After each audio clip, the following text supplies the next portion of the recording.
ఒక్కోసారి అదృష్టం ఎలాంటి మలుపు తిరుగుతుందో ఎవరికీ తెలియదు.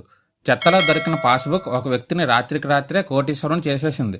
1960లో యాక్సెల్ హినజోసా తన తండ్రి కష్టపడి సంపాదించిన ₹1,40,000 ఇల్లు కొనడానికని బ్యాంకులో డిపాజిట్ చేశారు. అతను మరణించాక ఆ సంగతి తన కొడుకు కూడా మర్చిపోయాడు. ఆ బ్యాంక్ కూడా మూసివేయబడింది. ఒకరోజు హౌస్ క్లీన్ చేస్తుండగా తండ్రి బ్యాంక్ పాస్బుక్ దొరికింది. డిపాజిట్ డీటెయిల్స్ ఉన్నాయి, కానీ నామినీ డీటెయిల్స్ లేవు. కుటుంబం ఒకసారిగా నిరాశలో మునిగిపోయింది. కొన్ని రోజుల తర్వాత యాక్సెల్ బ్యాంక్ బుక్ అబ్జర్వ్ చేస్తుండగా పాస్బుక్ పై స్టేట్ గ్యారంటీ అని రాసి ఉంది.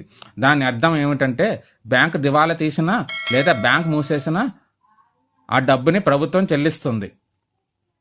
యాక్సెల్ ముఖంలో చిరునవ్వు వచ్చింది. తను తన తండ్రి కష్టపడి సంపాదించిన డబ్బుని వడ్డీతో సహా తిరిగి పొందడానికి కోర్టుని ఆశ్రయించగా కోర్టు తన తండ్రి డబ్బుని వడ్డీతో సహా తిరిగి ఇవ్వాలని ప్రభుత్వాన్ని ఆదేశించింది. దాదాపు 62 సంవత్సరాల క్రితం నాటి ఆ ₹1,40,000 నేడు దాదాపు ₹9 కోట్ల అయ్యాయి. ఈ విధంగా చెత్తలో దొరికిన పాస్బుక్ ఆ వ్యక్తిని రాత్రికి రాత్రి కోటీశ్వరుడిగా మార్చేసింది. Please like and subscribe.